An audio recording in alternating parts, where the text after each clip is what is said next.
इस देश का प्रधानमंत्री उस बिकाऊ लाल किले से, जो लाल किला इसने गिरवी रख दिया है, एक बार फिर उस लाल किले से जुमलों की बौछार करेगा, बात करेगा झूठ और फरेब की। पूछना पड़ेगा मोदी से या इस संबित पात्रा से कि मैं तिलक लगाऊं या टोपी पहनूं। ये 5-5 हजार रुपए में बिकाऊ लोगों को बिठालते हैं अपने चैनलों पर। अपनी पार्टी के लोगों से पूछ, जब पूरा देश अंग्रेजों से लड़ाई लड़ रहा था तब ये आरएसएस के लोग दलाली कर रहे थे, अंग्रेजों की जूतियां चाट रहे थे, अंग्रेजों की धूल चाट रहे थे। तो तुमसे बड़ा जयचंद कौन है इस देश का? जवाब दो संबित पात्रा जैसे लोग।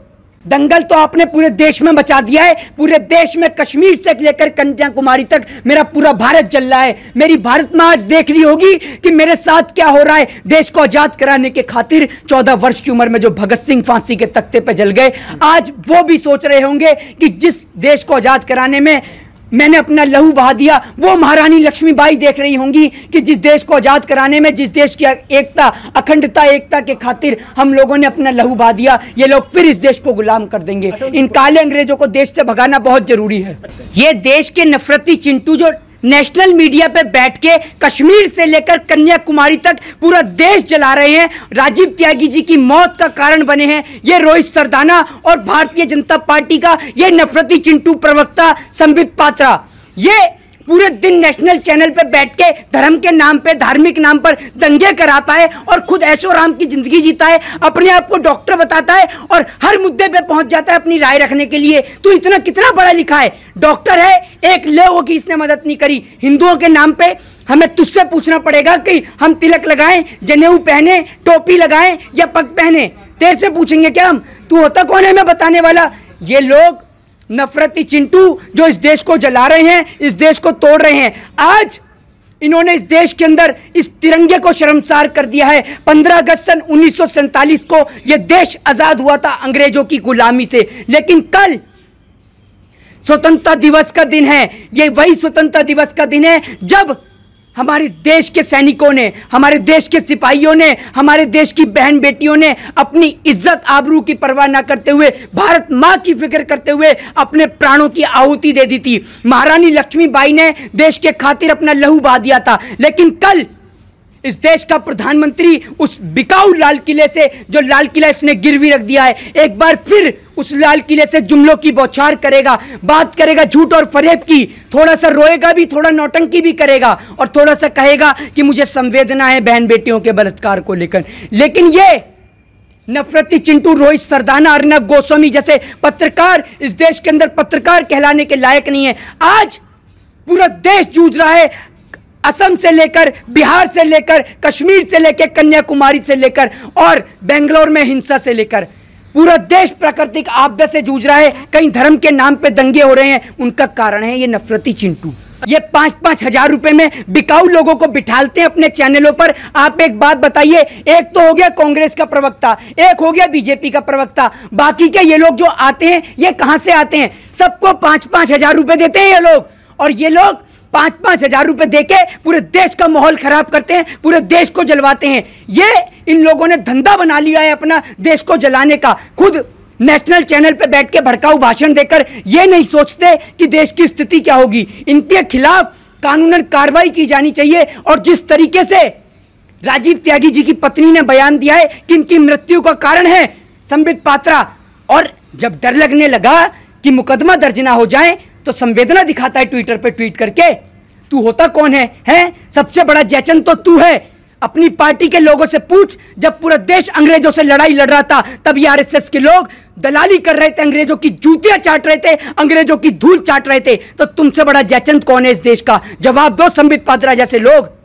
एक बात बताइए, मैंने तिलक लगा रखा है और मैं बीजेपी में नहीं हूं, तो क्या मैं हिंदू नहीं हूं? आप सर्टिफिकेट बांट रहे हैं हिंदू का। मेरे को पूछना पड़ेगा मोदी से या इस संबित पात्रा से कि मैं तिलक लगाऊं या टोपी पहनूं? ये बताएंगे हम लोगों को। ये लोग देश को तोड़ने का प्रयास कर रहे हैं और हम लोग इस देश को कभी नहीं टूटने देंगे। ये 24 घंटे टीवी पे बैठकर नफरत फैलाने के अलावा इन्हें आता क्या है देश के अंदर? और कुछ नहीं जानते।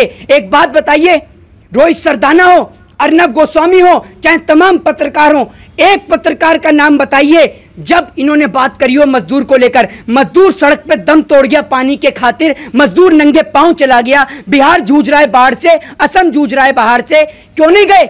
पहुंचिए ग्राउंड रिपोर्टिंग करने के लिए। डर लगता है क्या? इस मीडिया ने इतना बयान को वायरल कर देती हैं अगर कोई धर्म के नाम पे बयान दे, लेकिन यह नहीं दिखाते कि जब बेंगलोर के अंदर दंगाई मंदिर को तोड़ने के लिए जाते हैं तो उनके मुंह पे तमाचा मारते हैं देश को जोड़ने वाले लोग, मुस्लिम लोग जो रक्षा करते हैं हनुमान जी के मंदिर की। ऐसी चीजें क्यों नहीं दिखाते नेशनल मीडिया पे, जिससे देश जुड़े और देश के अंदर हिंदू, मुस्लिम, सिख, ईसाई सब एक प्लेटफॉर्म पे आके खड़े रहें। कहीं उत्तर प्रदेश में ब्राह्मणों को मारा जा रहा है, ब्राह्मणों के तो ऐसे पीछे पड़ गई है बीजेपी, ना जाने क्या हो गया इनको ब्राह्मणों से। और मैं आपको बता दूं कि अगर हम पूजा करना जानते हैं तो श्राद्ध भी पढ़ना जानते हैं, और बीजेपी के तमाम लोग या तो अपनी हरकत से बाज आ जाएं, नहीं तो उसका अंजाम बहुत बुरा होगा। और आपको बता दूं कि जिस कुर्सी की आप बात करते हैं ना, इस कुर्सी पे ऐसी लात मारी जाएगी कि कभी सीधा खड़े होने के लायक नहीं बचेंगे। क्राइम रेट में उत्तर प्रदेश नंबर 1 पर है, बहन बेटियों के साथ में अपराध को लेकर नंबर 1 पर, बलात्कार को लेकर नंबर 1 पर, तो कैसे हुआ योगी नंबर 1 मुख्यमंत्री, ये बताइए। क्या इस कारण से कि पत्रकारों की सरेआम गला रेंध कर हत्या कर दी जाती है, या इस कारण से कि पूरे पुजारी के परिवार की हत्या कर दी जाती है, या इस कारण से कि दलित को चिता पर नहीं जलने जाने दिया जाता, या इस कारण से कि मॉब लिंचिंग के कारण मुस्लिमों की हत्या कर दी जाती है? बताइए किस कारण से योगी आदित्यनाथ मशहूर हुआ, बताइए। ये भाजपा के आईटी सेल के लोग कह रहे हैं, और पत्रकारिता को पसंद न करके चाटुकारिता को पसंद करने वाले लोग कह रहे हैं, जिन्होंने चौथे स्तंभ को जंग लगा के गिरने का काम कर रहे हैं। इन्हें पत्रकारिता पसंद नहीं है, इन्हें नोटों से प्यार है, और ये पैसों में बिकने वाले लोग हैं जो देश को जलाने का प्रयास करते हैं। आप नेशनल चैनल पे ऐसी चीज दिखाइए कि देश की एकता अनेकता का एक मैसेज जाए, बहुत अच्छा मैसेज जाए, देश को जोड़ने का मैसेज जाए। आप तोड़ने की बात क्यों करते हैं? देश के अंदर अच्छी अच्छी बातें दिखाइए। 15 अगस्त का दिन है, देश को दिखाइए कि किस तरीके से हिंदू, मुस्लिम, सिख, ईसाई ने एक प्लेटफॉर्म पे आके देश को आजाद कराया। क्यों दंगे करा रहे हो देश के नाम पे? कुछ तो शर्म करो। अरे इतनी तो शर्म कर लो कि कम से कम लोग आपको पत्रकार तो कहें, क्योंकि पत्रकारिता के तो आप लोग लायक नहीं बचे, आप तो चाटुकारिता के लायक बचे। कम से कम इतना भी पैसों का मोह मत करिए कि लोगों का आपके ऊपर से विश्वास उठ जाए, भरोसा उठ जाए। कोई भी व्यक्ति अगर मेरे धर्म को ठेस पहुंचाएगा तो मुझे बहुत हानि होती है।